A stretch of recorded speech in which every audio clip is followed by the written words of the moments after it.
Ang kwentong ito ay hango sa totoong buhay. Mula ito sa isa nating kabayan na itago na lang natin sa pangalang Ruben. Walang eksaktong taon. Puerto Princesa, Palawan. Minsan may mga tao, pinagkakalooban ng kalikasan ng kakaibang kakayahan. Nagagawa nilang makipag-usap sa mga hayop, nakapagpapagaling ng mga may sakit, o hindi kaya naman nagtataglay ng kakaibang kakayahan na hindi tabla ng bala. Ito ang mga katangiang ibinahagi sa atin ng isang masugid na tagapakinig. Lumaki si Ruben sa isang maliit na baryo sakop ng Puerto Princesa. Pangunahing pinagkakakitaan ang paghahatid ng mga turista sa magandang parte ng bayan.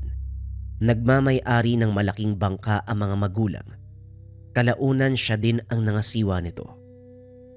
Palaging kasama ang kaibigang si Emilio, pamangkin ng kilalang manggagamot sa lugar. Negosyante sa bayan ang mga magulang, ngunit mas pinili ang mabuhay ng simple kasama ang kanyang tiyuhin. Alam mo, Emilio, nagtataka ako sa iyo eh. Ang ganda ng buhay mo sa bayan. Bakit mas gusto mong dito manirahan sa baryo? Ang hirap ng buhay dito. Wika ni Ruben. Ay nako Ruben, para kang si Tio Heron eh. Alam mo ba, iba-iba ang gusto nating mga tao. At ako, ayoko yung buhay na meron sila tatay doon sa syudad. Pakiramdam ko kasi, hindi ako sinilang para sa ganung uri ng buhay. Hindi ako mapakali ng walang ginagawa o nakaupo lang sa isang sulok. Ay nako, kung ako nasa katayuan mo, mas gugustuhin ko ang ganung buhay. Hindi naghihirap, walang inaalala, hindi na kailangan magbilad sa araw upang kumita ng pera. Alam mo kasi mas nauunawaan ko yung halaga ng buhay. Simula nang tumira ako kasama si Tio Heron. Kakaiba yung pananaw niya, no? Kahit mahirap ni minsan, hindi namin naranasan na mawalan ng pagkain sa pagkainan. Kahit papano kasi, may nag-aabot din ng pera kay Tatang Heron, kaya ganoon. Hoy, hindi tumatanggap ng pera si Tio Heron ha? Hindi nga siya naniningil eh. Hindi mo maiiwasan na may mga mabuting kalooban na mag-aabot sa kanya. Hindi niya rin pwedeng tanggihan ng mga yon dahil parang tinatanggihan niya rin ang grasya ng Panginoon. Kung sabagay, tama ka nga naman. Pero ni minsan, hindi ko nakitang naningil si Tio Heron. Teka, parang puno na yata yung bangka natin ah. Tara na. Aba oo nga ano, halika na, nang makarami. Ito ang kadalasang pinag-uusapan ng magkaibigan. Hindi pa rin malaman ni Ruben ang dahilan kung bakit mas ginusto ni Emilio ang buhay sa tabing dagat kaysa sa marangyang buhay sa syudad. Matagal nang magkaibigan ang dalawa dahil simula pagkabata, nasa pangalaga na ni Mang Heron si Emilio. Madalas sumasama kay Ruben upang maghatid ng mga turista at bilang kapalit, pinoprotektahan nito ang kaibigan. Tama kayo nang narinig. Si Emilio ang nagsisilbing protektor ni Ruben sa tuwing bumabiyahe ito. Kilala ang binata sa taglay na lakas, pambihirang kakayahan na hindi tabla ng anumang sandata. Napatunayan ito ni Ruben ilang taon na ang nakakalipas. Ito ay nang minsan silang magkaroon ng lasing na pasahero. Nagwala ito sa bangka at hindi na malayan ng otoridad na may dalang baril ang tao. Dahil inawat ni Ruben ang pasahero, inilabas nito ang dalang sandata at tinutukan ng binata. Dali-dali namang hinarang ni Emilio ang katawan. Nang iputok ng turista ang baril, tila bolang tumalbog ang bala sa katawan ni Emilio. Nang mga sandaling iyon, inakala ni Ruben na tsamba lang ang nangyari. Kaso nga lang nasundan. Nang minsan namang mapadaong sila sa isang isla upang magkarga ng gasolina. Kakatapos lang bayaran ang nagbebenta ng gasolina nang lapitan sila ng mga kalalakihan. Walang pasabi, tinutukan ng patalim si Ruben upang kunin ang pera na kinita sa maghapong paghahatid ng pasahero. Nanlaban si Ruben, kaya inundayan ito ng saksak ng isa sa mga kalalakian. Mabilis na hinarang ni Emilio ang patalim gamit ang kanyang palad. Maniwala kayo sa hindi, nabali ang patalim nang tumama ito sa kamay ng binata. Dahil sa sunod-sunod na nakakamanghang ipinakita ng kaibigan, hindi naman maiwasan ni Ruben ang magtanong. Dito na inilahad ni Emilio ang kanyang sekreto. Ito ay nang minsang mag-inuman ng dalawa sa tahanan ng matandang manggagamot. Ano bang meron sa'yo, Emilio? Bakit yung balat mo parang balat ng buhaya? Hindi ka tinatabla ng bala. Kahit yung kutsilyo ng taga-kabilang pulo, wala din sinabi. Tamang sinabi mo, Ruben. Balat nga ng buhaya ang balat ko. Dahil dito, ipinakita ng binata ang isang maliit na bato. Kulay puti, na halos kasing laki ng itlog ng pugo. Ano naman yan? Parang itlog ng ibon. Ang tawag sa batong yan ay luha ng buhaya. Binigay ito ng kaibigan ni Tio Heron nang minsan siyang mapadalaw dito. 'Di ba, Tio? Tama ang sinabi ni Emilio. Nung una, ayoko maniwala na mapapagana ng kaibigan ko ang bisa ng bertud na yan. Pero nagulat ako Isang araw, nabalitaan ko na lang ang mga nangyari sa puerto. Kaso nga lang, hindi na uli nakabalik yung kaibigan ni Tio. Sino nga ba yun? Oo, si Tatang Marcel. Masyadong mailap si Marcel. Kahit ganun siya katanda, hindi pa rin nagpeperme sa isang lugar, kaya napakahirap pigilan. Sa palagay ko nga, patay na yun Naniwala lang si Ruben nang mismong si Mang Heron na ang nagkwento. Ito ang naging simula ng pagsama ni Emilio kay Ruben. Balik tayo sa kasalukuyan. Nang mga sandaling ito naglilinis ng bangka si Ruben dahil may anunsyo ng malakas na bagyo.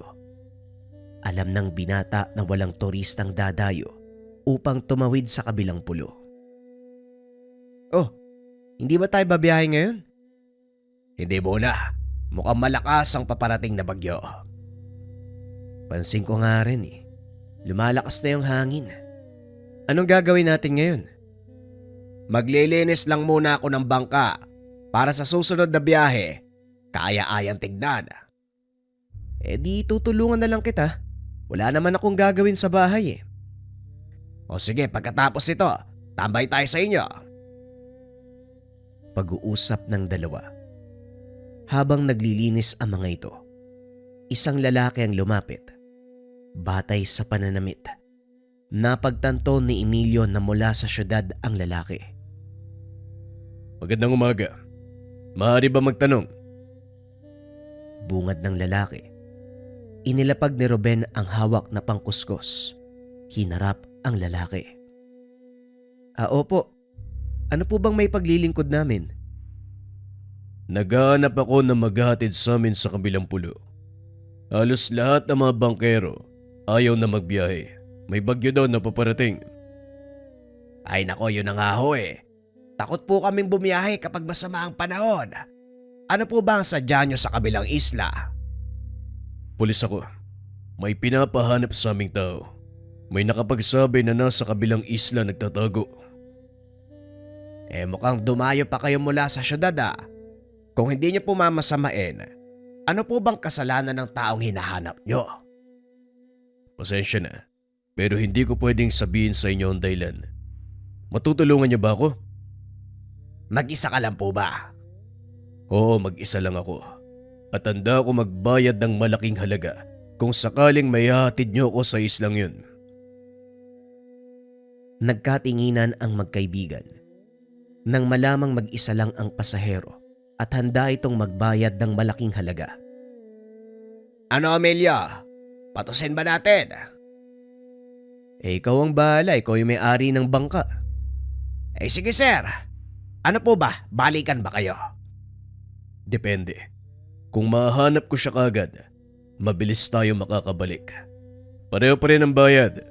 Pero kung hindi ko kagad mahuhuli, maaaring magtagal tayo ng 1 buong araw. Papayag ba kayo? Ay sige, walang problema sir. Tara na po. Bago pa tayo abutan ng malakas na ulan. Dali-daling tinanggal ni Emilio ang tali ng bangka. Itinulak palayo sa dalampasigan. Nagtaka ang mga kasamahan na bangkero dahil tinanggap ng dalawa ang alok ng dayuhan. Malaki ang bangka na pagmamay-ari nila Ruben, kaya malakas ang loob nila na sumuong sa malaking alon. Habang naglalakbay, napansin ni Emilio na seryoso ang mukha ng pasahero. Nakatitig lang ito sa isla na tila ba malalim ang iniisip. Tignan mo yung pasahero natin, oh. Parang ang lalim ng iniisip niya. Ano kayang kasalanan ng taong hinahanap niya? Hindi ko rin alam. Ayaw niyang sabihin, di ba? Pero nagtataka ako eh. Bakit siya nag-iisa? Siguro malalaman natin yan mamaya pagdaong natin sa kabilang pulo. Ilang minutong nakalipas, dumaong ang bangka sa isla. Sinalubong naman ang mga ito ng ilang kakilala. Nagtataka dahil paparating ang masama na panahon pero pinilit nilang tumawid. Pinaliwanag naman ni Ruben ang dahilan. Nagulat ang mga taga-isla dahil wala naman silang nakitang dayuhang tumawid. Maliit lang ang isla kaya magkakakilala ang mga taong nakatira doon. Maraming salamat. Magantay lang kayo dito. Naglakad na ang lalaki palayo. Hindi nito namalayan, nahulog ang kanyang pitaka sa bangka. Kaya naman nalaman ng dalawa ang pagkakakilanlan. Oy, tignan mo. Naulog ni sir ang pitaka niya. Ay, teka. Matignan nga ako ng pangalan ng taong to. Uy, ikaw wag mong papakialaman yan. Mamaya bumalik yung tao eh. Sabihin ninakawan natin siya eh. Nako, hindi yan. Teka. Ha? Mukhang nagsisinungaling sa atin yung taong yun ah. Bakit, Ruben? Anong nakita mo? Eto, tignan mo. Hindi lang basta pulis ang taong yon. Isa siyang abogado. At sa balagay ko, hindi pang karaniwang kaso ang hawak niya. Mukhang malaking isda ang pakay ng tao dito. Edgar, yan pala ang pangalan niya. Pansin ko din eh. Misteryoso talaga yung taong yun. Siguradong malalaman natin yan mamaya. Sa kalagitnaan ng pag-uusap ay biglang lumakas ang ulan. Kaya sumilong ang dalawa sa kapihan at hindi sinasadyang narinig ng dalawa ang usapan ng mga kalalakihan doon. Tamal, mag-ingat ka. Nakita kong dumao sa isla yung polis na naghahanap sa'yo. Hindi ko lang alam kung sino nagatid sa kanya dito. Hindi niya ako mahuhuli. Ang lakas ng loob niya magpunta dito. Hinatid niya lang ang sarili niya sa kamatayan. Huwag kang papakasiguro. Dahil ang katotohanan, nakarating siya sa lugar na to. Patunay lang na matinik siya. Kahit gaano pa katinik ang taong yun, wala pa rin siyang magagawa. Alam mong hindi ako pangkaraniwang tao. Kaya nga ako nakatakas sa mga pulis sa kabilang bayan eh. Ano ba kasing pumasok sa isip mo? Pinatay mo yung kapatid ng taong yun. Dumipensa lang ako. Dahil kung hindi ko sila uunahan, baka ako ang pinaglalamayan ngayon. Sige na, hindi ako pwede magtagal. Mamaya bumalik pa yun dito, makita ako eh. Matapos ang pag-uusap, umalis ang lalaki na nagngangalang Tubal. Nagtungo ito sa dalampasigan at sumakay sa isang bangka, papunta sa isa pang pulo. Hindi nito alintana ang lakas ng ulan at malaking alon.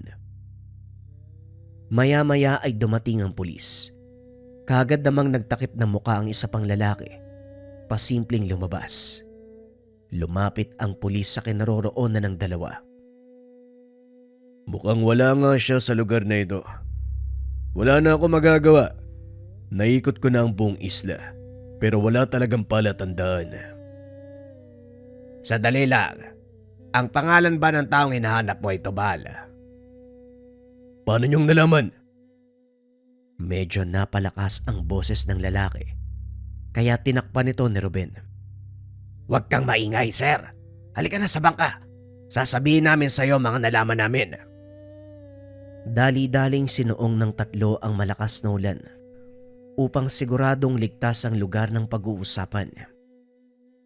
Sabihin niyo sa akin kung ano ang natuklasan niyo. Sandali lang, sir. Ikaw muna magsabi ng totoo. Ano ang kaugnayan mo sa taong yon? Hindi niyo kailangan malaman dahil manganganib ang buhay niyong dalawa. Simula nang tanggapin namin ang alok mo, nasa hukay na ang isang paa naming magkaibigan. Kaya walang mawawala kung sasabihin mo sa amin ang totoong nangyari. Ang taong yon ang pumatay sa kapatid ko. Oo, aminin kong personal ang lakad na ito. Pasensya na ako nadamay kayo. Pero kailangan ko ang tulong niyo. Hindi ka naman nagkamali ng lalapitan. Pero ang mali mo lang, hindi mo kagad sinabi ang katotohanan. Alam mo ba, kasama na namin dito kanina yung hinahanap mo. Teka, bakit hindi niyo pinigilan? Naku naman! Bakit namin pipigilan? Anong kinalaman namin dun? Kung una pa lang sinabi mo sa amin yung lahat, di sana hindi ka na nahirapan. Sayang, nahuli ko na sana ang taong yun. Hindi rin.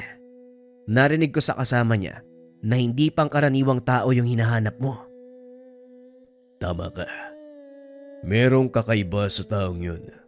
May pagkapalos. Kaya nahihirapan akong hulihin. Matutulungan ka namin pero sa isang kondisyon. Sabihin mo sa amin ang totoong nangyari para alam namin kung ano ang kakaharapin. Tama. Total nandito na rin kami. Bakit hindi mo na lang lubos-lubosin? Ang tanong, mapagkakatiwalaan ko ba kayo? Ikaw rin mismo yung makakasagot sa tanong mo eh. Mukha ba kaming hindi mapagkakatiwalaan? Sa palagay mo nandito pa kami ngayon kung hindi ka pwedeng magtiwala sa amin?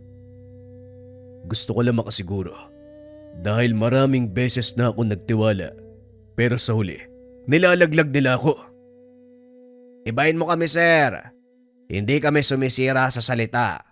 Sabihin mo sa amin ang lahat. Nagsimulang magkwento si Edgar. Ayon dito nagsimula ang lahat ng makaengkwentro ng kapatid nito, ang pangkat ni Tubal, at hindi inaasahang mapatay. Tinupad ng kapatid ko ang kanyang tungkulin. Pero ito ang nangyari. Alam kong kasama sa pagiging pulis ang panganib. Pero hindi pa siya dapat mamatay kung hindi nakita ni Tubal. Mukhang alam ko na ang dahilan kung bakit gano'n na lang ang pagdanais mong mahuli ang taong yon. Maliban sa pananagutan sa batas, malaki din ang pananagutan ng taong yun sa akin. Sa makatuwid, pag-iigante talaga ang pakay mo. Pakiusap. Unawain niyo ako. Hindi lang naman para sa akin ang ginagawa ko. May asawa at anak ang kapatid ko. Gusto nilang makamit ang hustisya. Matutulungan niyo ba ako o hindi? Parang may pagpipilian pa kami. Wala naman, di ba? Halika na, Ruben. Hindi pa nakakadaong yung bangka nun sa kabilang isla. Dali-daling pinaandar ni Ruben ng bangka. Mabuti na lang at tumila ang malakas na ulan. Kumalma ang karagatan. Nakarating sila sa isla na pinuntahan ng taong hinahanap ni Edgar. Papalapit pa lang sa dalampasigan, natanaw na ng mga ito ang bangka na sinakyan ni Tubal. Ayun na yung bangka ni Emilio. Pero anong ginagawa niya sa islang to? Wala namang nakatira dito. Mukhang alam ko na ang pakay ng taong yan sa lugar na to. Ang mabuti pa manatili kayo dito. Ako nang bahala sa kanya. Pero hindi mo alam ang kakayahan ng taong yun. Sigurado ka ba na kaya mo siyang sagupain kung sakali? Mas mabuti siguro kung sasama kami sa'yo. Mas mabuti nga ang ganon, Emilio. Baka may mga kasama yan eh. Tama ang kaibigan mo. Hindi mo alam ang kayang gawin ng taong yun. Pero hindi mo rin alam ang kayang gawin ng kaibigan ko. Halika na, bago pa makalpas ang taong yon. Pero teka, ano sa tingin mo ang gagawin niya dito? Akala ng mga tao walang nakatira sa lugar na ito. Pero ayon kay Tio Heron, isang taong may kaalaman sa lihim na karunungan ng naninirahan dito. At sa palagay ko, yon ang sadya niya. Pag-uusap ng tatlo. Habang naglalakad, hinanda ni Edgar ang kanyang baril. Itago mo yan. Walang magagawa ang baril mo dito. Bakit naman? Paano mo nasabi? Kung tama ang hinala ko, maaaring hindi tinatabla ng bala ang kalaban natin. Dahil sa sinabi ni Emilio, itinago na lang ni Edgar ang kanyang baril. Kung gano'n, ano ang maaari nating gamitin dito? Kamao sir, yun lang ang kailangan mo dito. Halika na, bago pa tuluyang lumubog ang araw. Dali-daling naglakad ang tatlo. Sinundan ng mga ito ang yapak ng paa na papunta sa pinakagitnang bahagi ng isla hanggang sa marating ng mga ito ang isang maliit na kubo. Mukhang may tao sa kubo, Emilio. Anong plano mo? Dito lang kayo. Antayin niyo ang hudyat ko. Naglakad si Emilio papunta sa kubo. Marahang nagbukas ang pintuan. Lumabas ang isang matanda. Nakangiti ito sa kanila. Anong kailangan ng pamangkin ni Heron sa isla ko? Magandang gabi, Tandang Yoyong. May hinahanap akong tao eh. Isang puganteng hinahanap ng batas. Nakita namin dito siya pumunta eh. Pulis ka na ba ngayon? Bakit mo hinahanap ang taong yon? Hindi ako naghahanap sa kanya. Sinisiguro ko lang kung dito ba siya nagpunta. Paano kung sabihin ko sa'yo na hindi siya napunta dito? Masamang magsinungaling, Tandang Yoyong. Alam kong dito pumunta ang taong yon. Kaya ilabas mo siya. Pasensya na. Pero hindi ko ipagkakanulo ang aking mag-aaral. Kung gusto mo siyang mahuli, kailangan mo kong talunin. Ginagalang ko po kayo dahil mas matanda kayo sa akin. At naging magkaibigan kayo ni Tio Heron. Kaya hindi ko kayo lalabanan. Nakikiusap ako sa inyo eh. Gawin niyo po yung tama. Sa palagay ko tama ang ginagawa ko. Pinangangalagaan ko lang ang kaligtasan ng aking mag-aaral. Kung ganun wala na ako magagawa. Nakiusap po ko sa inyo pero hindi kayo nakinig. Matapos magsalita ng binata, kagad siyang umalis. Inaya si Ruben na bumalik sa kanilang pulo. Bakit naman tayo babalik? Di ba ang sabi mo nandyan si Tubal? Tama ka, nandyan nga si Tubal. Pero mukhang kakailanganin natin ang tulong ng tiyuhin ko. Huwag ka nang magtanong. Kung gusto mong mahuli ang Tubal na yun, sundin niyo ang sinasabi ko. Halika na, Ruben! Walang nagawa si Edgar kung hindi sumunod kay Emilio. Pagdating sa tahanan ng binata, kinausap nito si Tatang Heron. Anong sinabi mo? May kinalaman si Yoyong. Kailan pa pinagtakpa ng matandang yon ang naging mag-aaral niya? Yun nga din ang tanong ko, Tiyo. Hindi ko alam kung bakit niya pinoprotektahan yung kriminal. Kilala ko si Yoyong. Alam kong hindi niya pagtatakpa ng maling ginagawa ng kanyang mag-aaral. Maliban na lang kung merong matinding dahilan. Siguro nga, may matinding dahilan ng matandang yun. Kailangan ko po ang tulong nyo. Baka sakaling makinig sa inyo si Tandang Yoyong. Hindi ko alam kung anong may tutulong ko.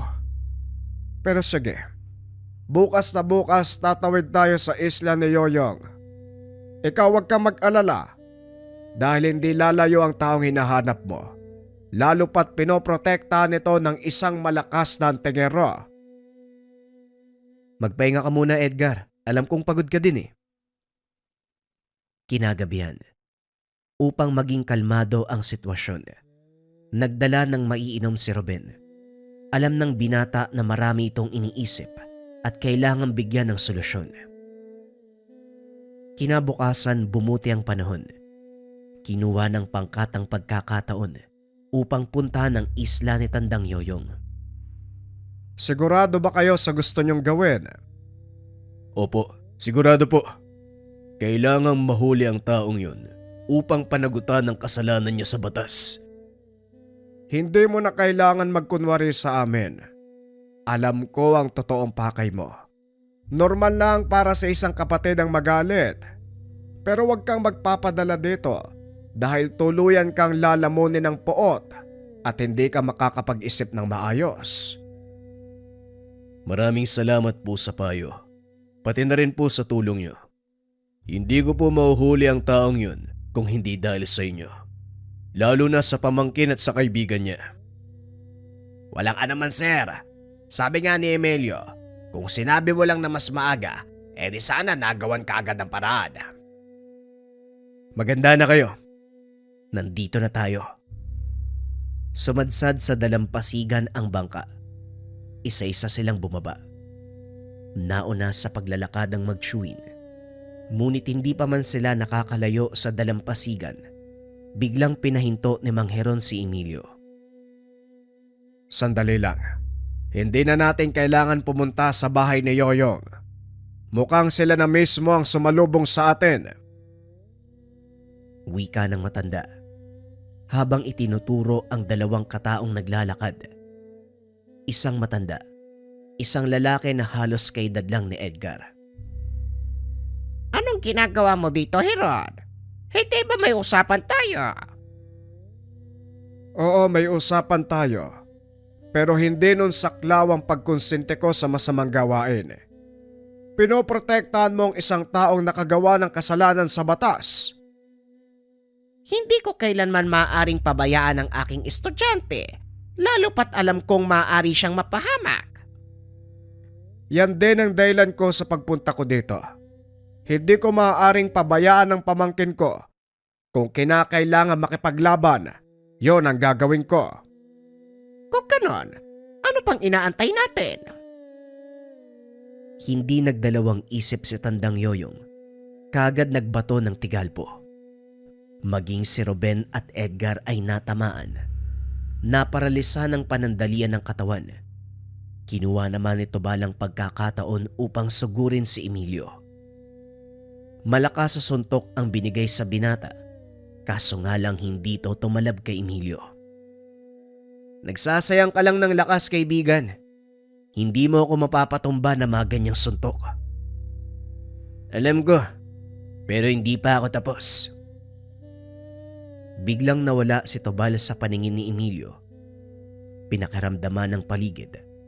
Paulit-ulit na umatake si Tobal. Kaso nga lang, nagagawa lang itong sanggain ng binata. Pinag-aralan ni Emilio ang kilos ng kalaban hanggang sa mahuli niya ito. Isang malakas sa suntok ang sinalubong ng binata sa kalaban, dahilan para mamilipit sa sakit. Hanggang dyan lang ba ang kaya mong ibigay? Nasaan ang malapalos mong galawan? Edgar, parang nalin lang ka ng taong to ah. Wika ni Emilio habang hawak-hawak sa damit si Tobal. Tumawa ng malakas si Tandang Yoyong, bagay na ipinagtaka ni Heron. Anong nakakatawa, Yoyong? Masyadong mayabang ang pamangkin mo. Pero hindi niya alam ang buong kakayahan ng mag-aaral ko. Ikaw ba, Gito? Tignan mong mabuti kung anong hawak mo. Nagulat si Emilio nang tignan ang hawak dahil naging putol na puno ang katawan ni Tobal. At mula sa likod, may kung anong tumama sa kanya, dahilan para mamilipit sa sakit ang binata. Alam ko ang tangan mong gamit, kaya pinag-aralan ko rin ang pangontra dito. Wika ni Tobal habang ipinapakita ang hawak na buntot ng pagi. Hindi pa rin makatayo si Emilio. Hindi nito akalain na malalaman ni Tubal ang pangontra sa kanyang tangan. Hindi ako nag-aral ng lihim na karunungan upang magpatalo sa isang kagaya mo. Tinanggal ni Emilio ang sinulid na nakatali sa kanyang braso. Sinunog niya ito. Naramdaman ni Mang Heron ang biglang pagtaas ng enerhiya ng pamangkin. Napangiti. Huminto sa pakikipaglaban. Sandali lang, Yoyong. Gusto mo bang makakita ng matinding laban? Anong ibig mong sabihin? Pagbasdan mo ang pamangkin ko, pati na rin ang mag-aaral mo. Dito mo makikita ang labanan ng dalawang malakas sa may tangan. Ay, kung sa bagay, matanda na tayo para mag-aksaya ng lakas sa pakikipaglaban. Manood na lang tayo sa dalawang yan. Naupo ang dalawang matanda. Pinanood ang mga nakababatang antingero. Nasa kalagitnaan ng matinding labanan ng dalawa. Kapwa hindi nagpapatalo hanggang sa mapuruhan ni Emilio si Tubal. Napalood ito at pilit na tumatayo. Ibinaba ni Emilio ang depensa dahil alam niya na walang laban si Tubal. Huwag ka nang lumaban. Wala nang silbi kung pipilitin mo pang lumaban. Hindi ako pwedeng makulong. Gumawa ka ng kasalanan, Tubal. Kailangan mong panagutan yan sa batas ng tao. Hindi ako papayag. Laking gulat ni Emilio nang bigla siyang saksakin ni Tubal. Kaso nga lang hindi ito tumalab. Hinawi ng binata ang kamay nito at sinipa. Napaiga sa lupa si Tubal at para hindi na makakilos, inapakan nito sa dibdib ni Emilio. Tama na, Tubal. Wala nang saysay ang labang to. Sumuko ka na. Tumayo si Tandang Yoyong. Nilapitan ang estudyante. Tama na, Tubal. Natalo ka na. Wala nang saysay kung ipagpapatuloy mo pa ang laban. O ikaw, usasan mo na ang taong to at dalhin sa presinto. Nagulat si Edgar sa naging reaksyon ng matanda. Maging si Emilio, hindi inasahan na ganun ang gagawin ni Tandang Yoyong. Binusasan ni Edgar si Tubal, sinakay sa bangka.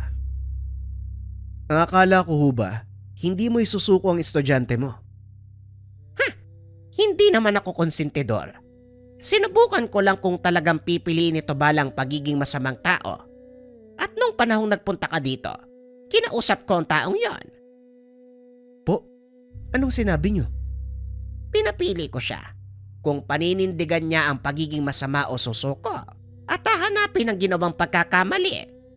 Nakipaglaban siya sa pag-asang makakatakas.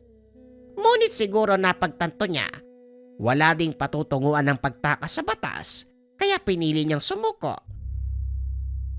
Ang totoo, ramdam ko rin eh. Nagpipigil si Tubal ng lakas niya. Malaki ang potensyal ni Tubal kung gagamitin niya sa tama. Matapos ang pag-uusap, umalis na si Edgar kasama si Tubal.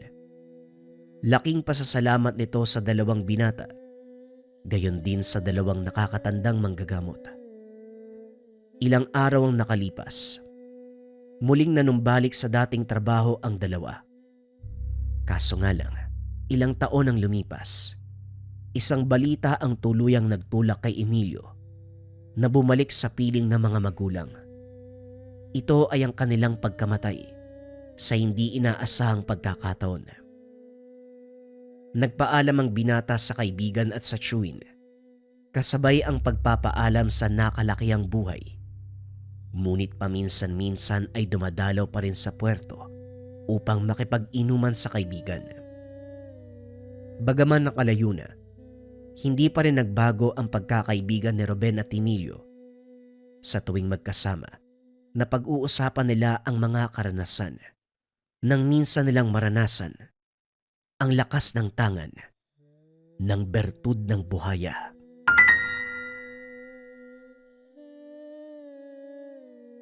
Ang kwentong ito ay hango sa totoong buhay. Mula ito sa isa nating kabayan na itago na lang natin sa pangalang Fred. Walang eksaktong taon. Probinsya ng Davao. Hoy pre, parang may nakitang patay dun sa gilid ng daan kanina. Yan na naman yung balita. Alam mo ba yung tungkol doon? Wika ni Martin. Oo, yung matandang babae. Ang sabi pa nila sa baryo kanina, kilalang mambabarang daw yung babaeng yun. Buti nga sa kanya eh. Marami na sigurong pinahirapan yung lintik na yun eh. Tugon ni Elias. Hindi pa naman sigurado kung talagang mambabarang nga siya. May mga kamag-anak na nagpunta para kunin yung bangkay eh. Pero wala ni isa sa kanilang nakausap na mga pulis.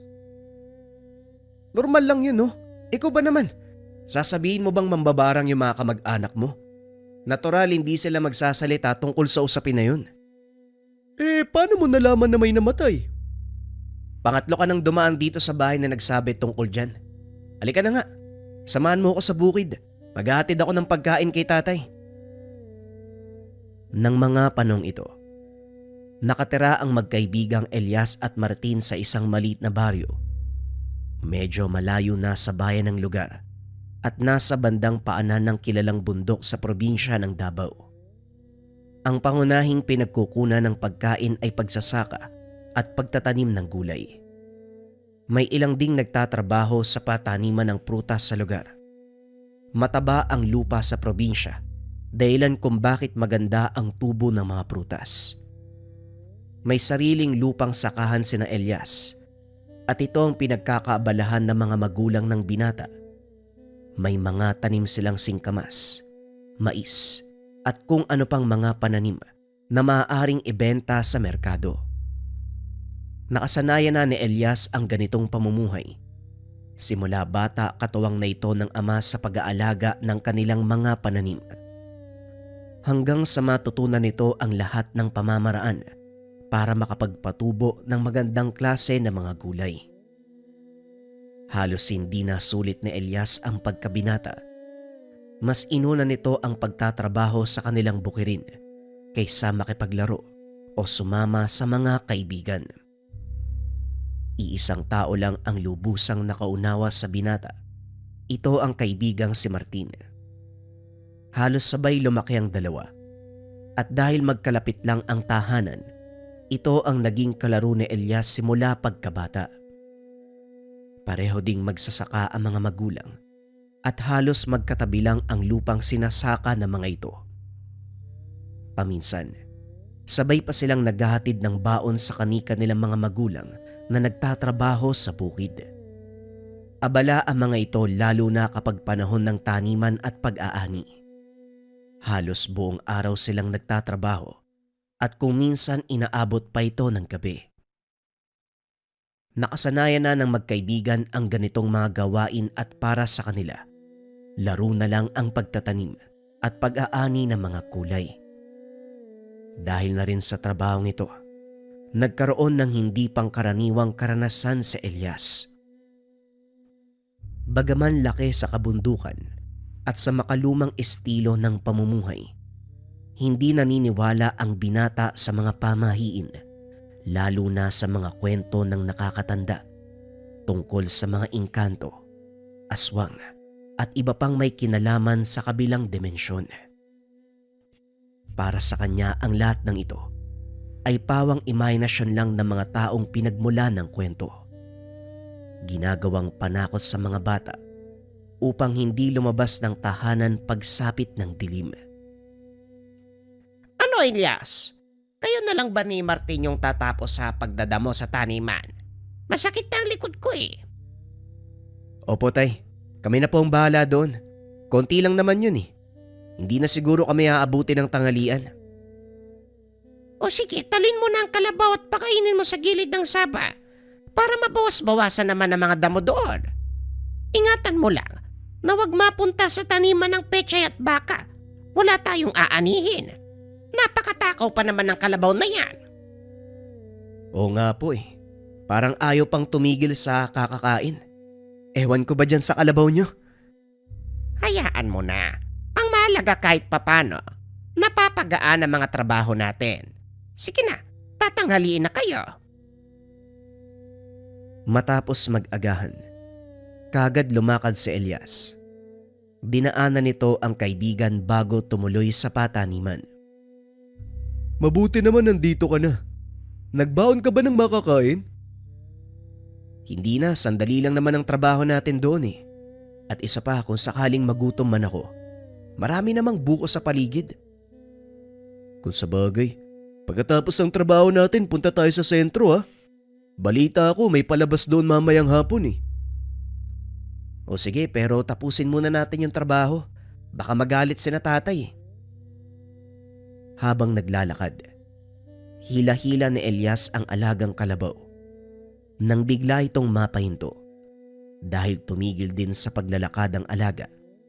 Kamuntikan pang matumba ang binata at nang lingunin ito para pagalitan ang kalabaw, nakita ni Elias ang isang matandang lalaking nakatayo sa gilid ng daan. Magandang umaga sa inyo mga utoy. Maaari ba akong makahingi ng tubig? Naubos na kasi ang dala ko. Magandang hapon din po. Ito po tatang oh. Amin na po yung lagayan nyo. Sasalinan ko. Inabot ng matanda ang sisidlan na gawa sa buho ng kawayan. Sinalinan nito ng tubig at binalik sa matanda. Diretsuhin nyo lang po yung daanan na yan.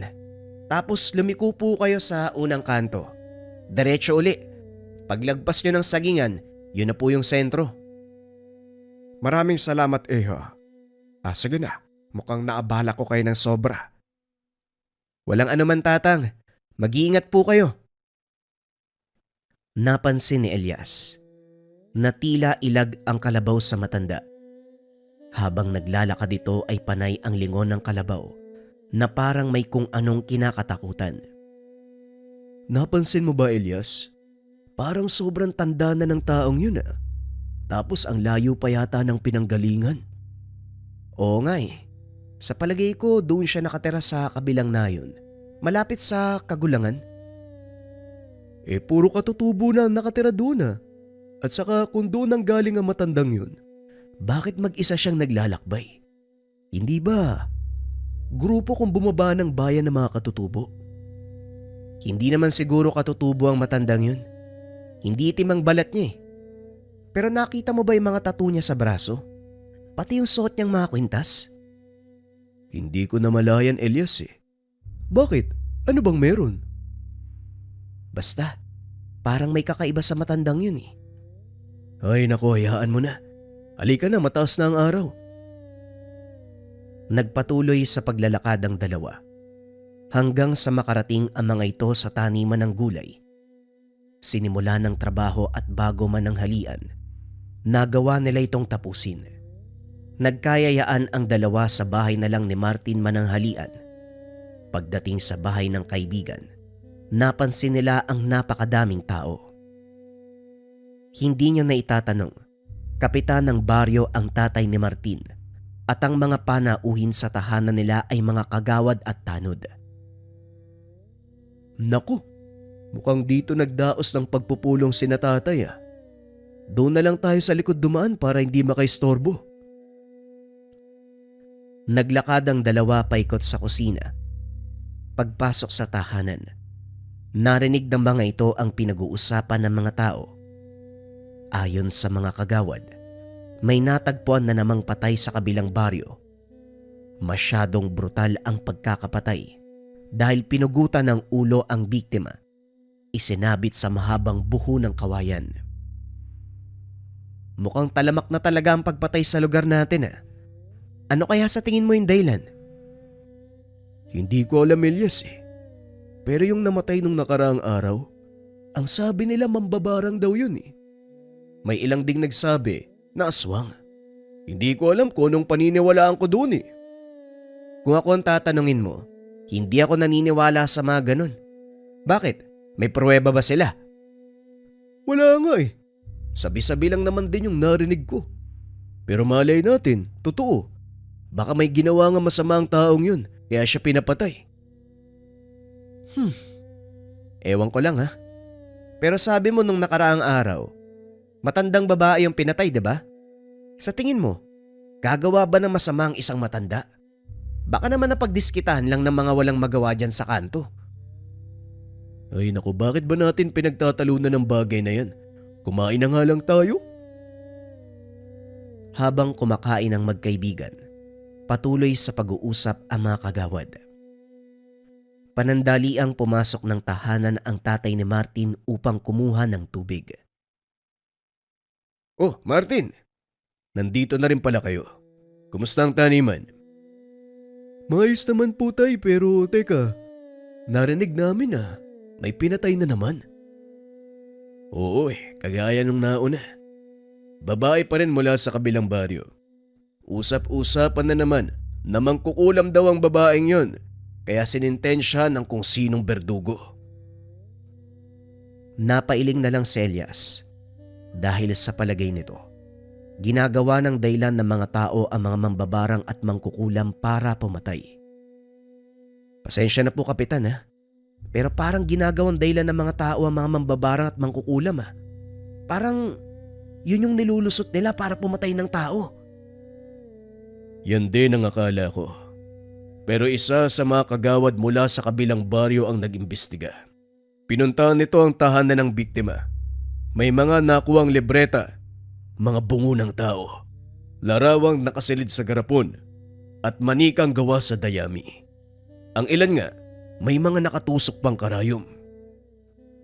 Meron po ba talagang mga ganun kapitan? Totoo po ba yan? Mahirap mang paniwalaan, pero may mga tao talagang humihiram ng kapangyarihan sa kadiliman upang makapanakit ng iba. Kung totoo man ang paratang sa babaeng pinatay, aba dapat pasalamatan ng taong gumawa nun sa kanya. Ang problema, walang nakakita kung sino. Matapos sagutin ang tanong ng dalawa, muling bumalik ang kapitan sa pakikipag-usap sa mga kagawad. Tapos nang kumain ang dalawa, ngunit nakalimutan ni Elias na kunin ang alagang kalabaw. Tinamaan ang lintik ko. Nakalimutan kong kunin yung kalabaw. Dito ka muna Martin, babalikan ko lang yung alaga namin. Dali-daling naglakad ang binata pabalik ng taniman upang kunin ang kalabaw. Habang naglalakad ito, nakasalubong niya uli ang matandang nangingi ng tubig. Aba, ikaw na naman. Mukhang napapadalas ang salubong natin Saan ka ba umuwi? Tatang, ikaw po pala. Oo nga no, diyan lang po ako nakatira Kayo po ba? Akala ko pupunta kayo sa sentro. Ang totoo niyan, doon ako galing. Kinakailangan ko lang bumalik dahil may nakaligtaan akong tapusin. O siya, mauna na ako Teka, baka may sigarilyo ka dyan. Ito sakto. Sisindihan ko na sana pero sa inyo na lang ho. Maraming salamat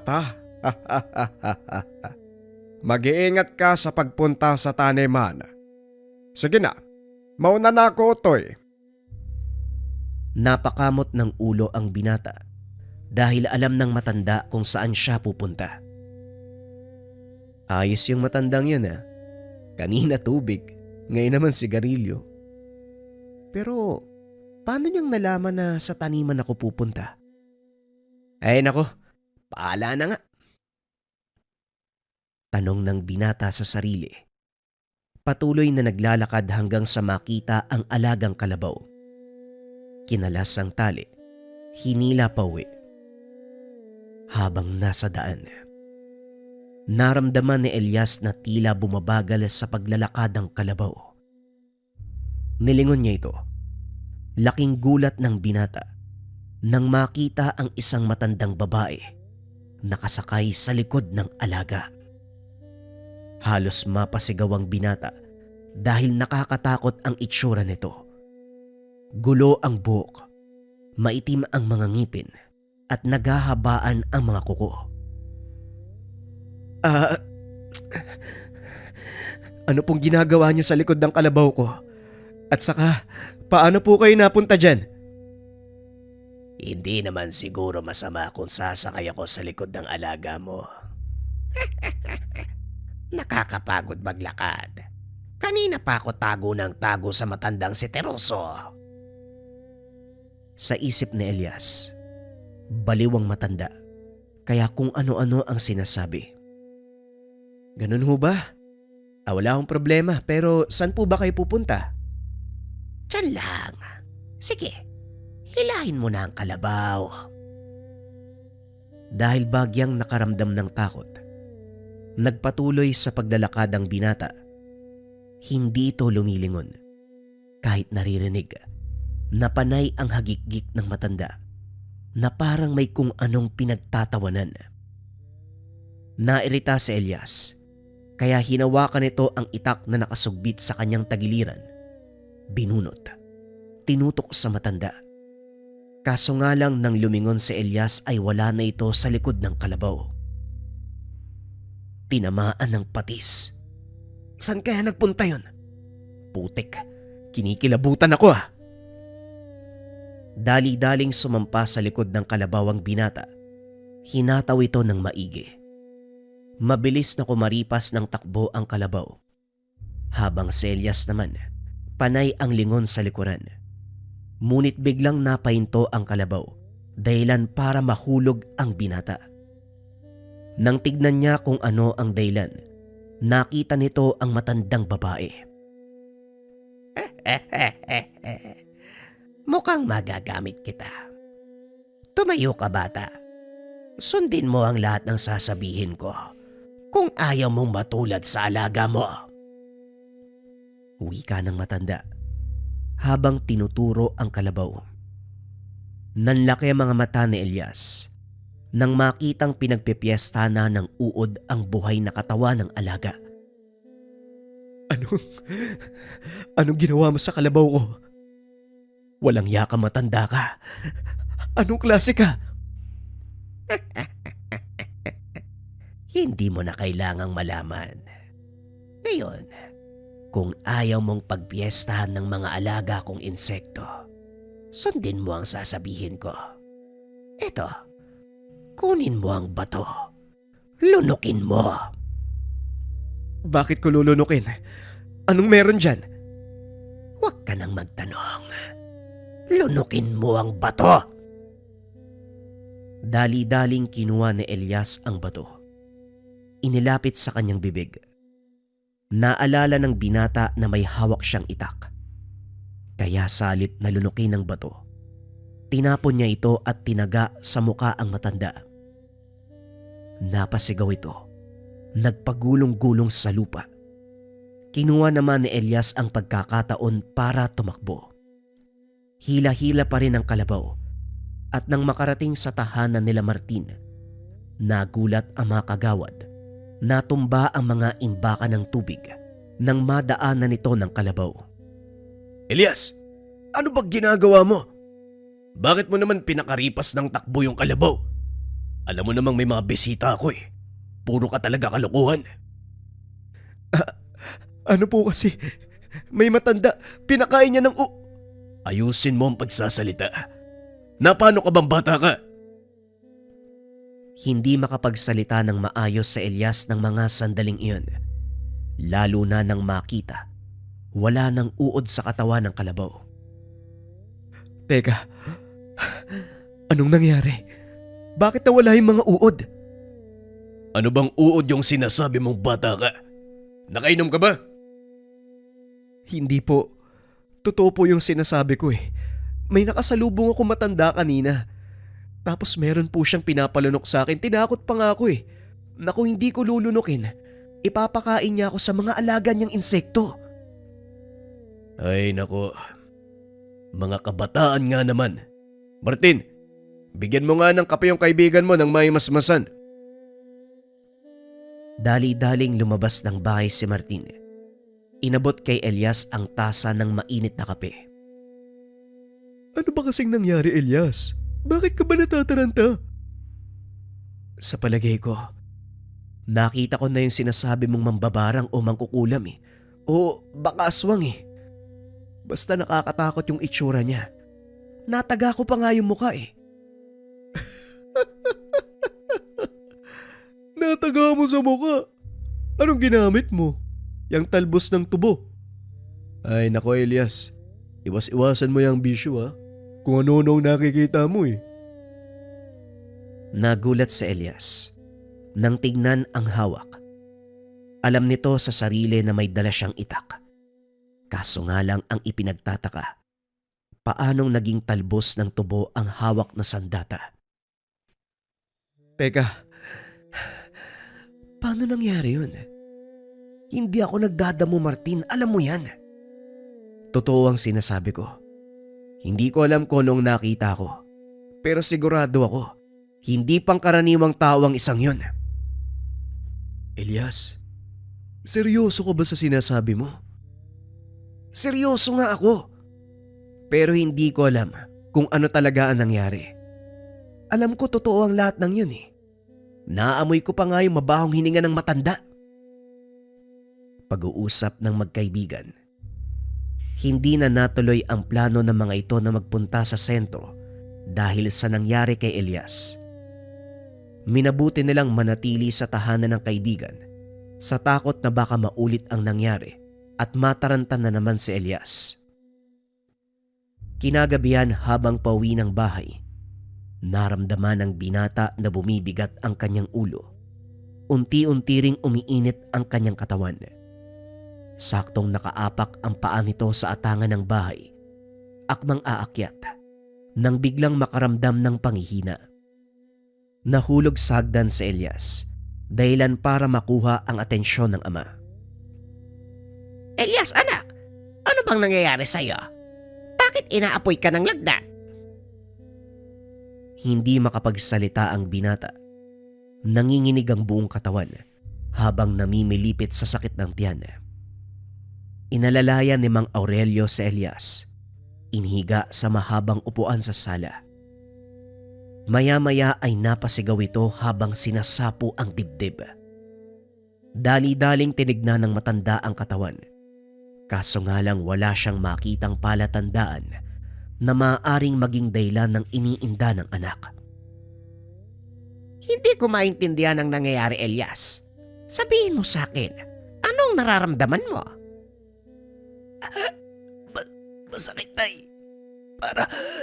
Parang may kung anong gumagapang palabas ng... Hindi na naituloy ng binata ang sasabihin. Bigla itong nasuka. Laking gulat ni Mang Aurelio nang makita kung ano ang lumalabas sa bunganga ng anak. Isang malaking itim na salagubang na kung tawagin ay uwang. Mapaging Panginoon, sinong may gawa nito sa'yo? Alam ni Mang Aurelio na barang ang dumali sa anak.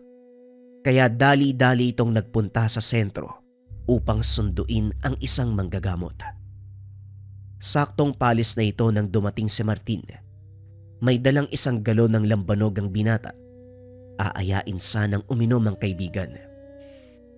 Elias, tara Teka, anong nangyari sa'yo? Nabarang ang kaibigan mo, Martin. Tamang-tamang pagdating mo. Bantayan mo muna si Elias. Susunduin ko lang si Camelchor. Dali-daling umalis ang matanda. Patuloy na namimilipit sa sakit si Elias. Ngunit ilang minuto ang lumipas ay kumalma ito. Laking gulat ni Martin nang biglang may kumatok. Pinagbuksan niya ng pintuan ang hindi inaasahang panauhin. Nakita ang matandang humingi sa kanila ng tubig. Pasensya na sa abala, pero maaari ba akong makituloy? Pabagsak na ang ulan. Wala akong masalungan. Wika ng matanda. Hindi nagdalawang isip si Martin na papasukin ito. Tuloy po kayo. Pasensya na, may sakit po ang kaibigan ko. May sakit? Bakit? Anong nangyari sa kanya? Ang sabi po ng tatay niya, nabarang daw po si Elias. Elias pala ang pangalan ng kaibigan mo. O siya, tumabi ka.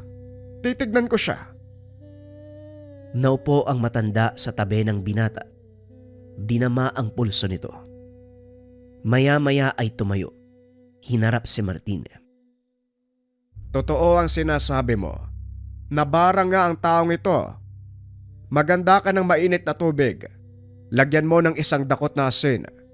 Kumuha ka din ng ilang peraso ng tanglad. Wika ni Tesoro. Dali-dali namang sinunod ni Martin ang sinasabi nito. Pagbalik ng binata, nakita niyang nilalagok ng matanda ang dalang lambanog. Nandito na. Ay, naku, walang ya. Talagang nakita mo pa yung lambanog ko, ha? Ay, ito na po yung pinapakuha niyo. Ang sarap talaga ng porong lambanog. Pasensya na. Ilang buwan nang hindi nadadampian ng masarap na alak ang lalamunan ko. Bueno, ilapag mo lang sa saigang planggana. Amin na yung tanglad. Inabot ni Martin ang dahon ng tanglad sa matanda. Hinaplos ito at sa pagitan ng bawat pag-ihip, may inuusal na salita. Matapos ay pinapagpag nito ang dahon ng tanglad sa buong katawan ni Elias. Napasigaw ang binata na parang napapaso. Nanlaki mga mata ni Martin. Isa-isang naglabasan mula sa balat ng kaibigan ang maliliit na uod. Ano yan? Saan nanggaling ang mga uod na yan? Ang tawag sa mga uod na yan ay tamasok. Lumayo ka dahil tumatalon sila. Lumilipat sa kung anumang makapitan. Kaya nilang butasin ang balat mo sa pamamagitan ng laway. Kaunting kaalaman, ang mga tamasok ay uri ng uod mula sa fruit fly o bangaw. Karaniwang makikita sa mga bunga ng langka at malalaking prutas. Hindi namiminsala ng mga tao ang tamasok. Ngunit sa oras na gamitin ito ng mga mambabarang, maaaring ikamatay ito ng biktima. Tuloy ang pagpagpag ng matanda sa katawan ni Elias. Hanggang sa tuluyan na itong huminahon. Gamit ang mainit na tubig na may asin, hinugasan ng matanda ang mga sugat na gawa ng tamasok. Nakita ni Martin kung paanong maghilom ang mga sugat ng kaibigan. Hindi ito makapaniwala sa mga nasasaksiyan na tila ba nanonood ng nakakatakot na palabas sa telebisyon. Ang kaibahan lang, nangyayari ito sa mismong harapan niya. Maayos na ang kalagayan ng kaibigan mo. Ngayon, kailangan ko lang mahanap ang mambabarang na may gawa nito sa kanya. Matapos gamutin si Elias, lumabas ito ng tahanan. Sumigaw, panayang mura, na tila may kung sinong kaaway. Akmang lalabas sana si Martin, pinigilan siya ng matanda. Diyan ka lang. Mukhang nandito sa paligid ang mambabarang. Mabuti naman at hindi ko na kailangang lumayo pa. Magpakita ka, mambabarang! Ilang ulit itong sumigaw, kaso nga lang walang lumalabas. Hanggang sa tila napikon na ang matanda. Kinuha nito ang maliit na libreta sa kanyang bag. Nagbanggit ng ilang salita. Napasigaw si Elias. Maging si Martin ay halos mabingi dahil sa lakas ng boses ng matanda. Maya-maya pa, may narinig ang mga itong sumisigaw na tila nasasaktan. Kasunod nito, mga kaluskos ng tuyong dahon. Diyan ka lang pala nagtatago, ha? Pues sumanda ka. Dahil dito kita sisintensyahan. Walang yaka, mambabarang ka. Inunat ng matanda ang kamay. Muling nagbulong ng mga salita. Nang mga sandaling iyon ay may malay na si Elias. Pinilit na makatayo upang makita ang nangyayari. Inalalayan naman ni Martin ang kaibigan palabas ng tahanan. Maya-maya pa, nakita ng dalawa ang isang matandang babae papalapit sa matandang lalaki na tila hinihila ito gamit ang tali. Sa tingin mo makakatakas ka sa akin? Pasensya na, mambabarang. Pero wala pang kagaya mo ang nakaligtas sa kapangyarihan ko. Inilabas ng matanda ang latigong nasa bag. Walang awang hinagupit ang mambabarang. Napasigaw ito sa sobrang sakit hanggang sa magmakaawa para sa kanyang buhay. Pakiusap, Tesoro. Huwag mo ko patayin. Hindi na ako ulit. Lalayo na ako sa lugar na to. Pasensya na, pero hindi na kita bibigyan ng ikalawang pagkakataon. Sa dami ng pinerwisyo mo, wala nang kapatawaran para sa'yo. Muling hinagupit ng matanda ang mambabarang. Pumulupot ang latigo sa leeg, dahilan para masakal. Unti-unting nawala ng ulirat ang mambabarang. Sa pagkakataong iyon, kinuha ng matanda ang patalim. Pinugutan ng ulo ang matandang babae. Isinabit nito sa mahabang buho ng kawayan ng ulo ng mambabarang, habang ang katawan itinali sa nakatayong poste. Maya-maya ay dumating si Mang Aurelio kasama ang manggagamot. Nagulat ang mga ito nang makita ang patay na katawan ng matandang babae. Nakatayo sa tabi nito ang matandang lalaki na may hawak ng itak. Hindi ako maaari magkamali. Si Tandang Tesoro ang taong yan. Siya palang may gawa ng lahat ng to. Kung ganon, totoong mambabarang ang mga pinatay nung mga nakaraang araw. At ang matandang ito ang may gawa. Hindi na nagsalita si Mang Tesoro. Matapos patayin ng mambabarang ay umalis na. Hindi na nagawang habulin dahil nawala sa dilim. Lumaganap sa bayan ng pangyayari. Simula noon nawala ang pangamba ng mga tao dahil alam nila si Mang Tesoro ang may gawa nito. Dito lang napagtanto ni Elias. Kilalang mamamatay mambabarang at aswang ang matandang minsan niyang tinulungan. Malaki ang pagpapasalamat ng binata.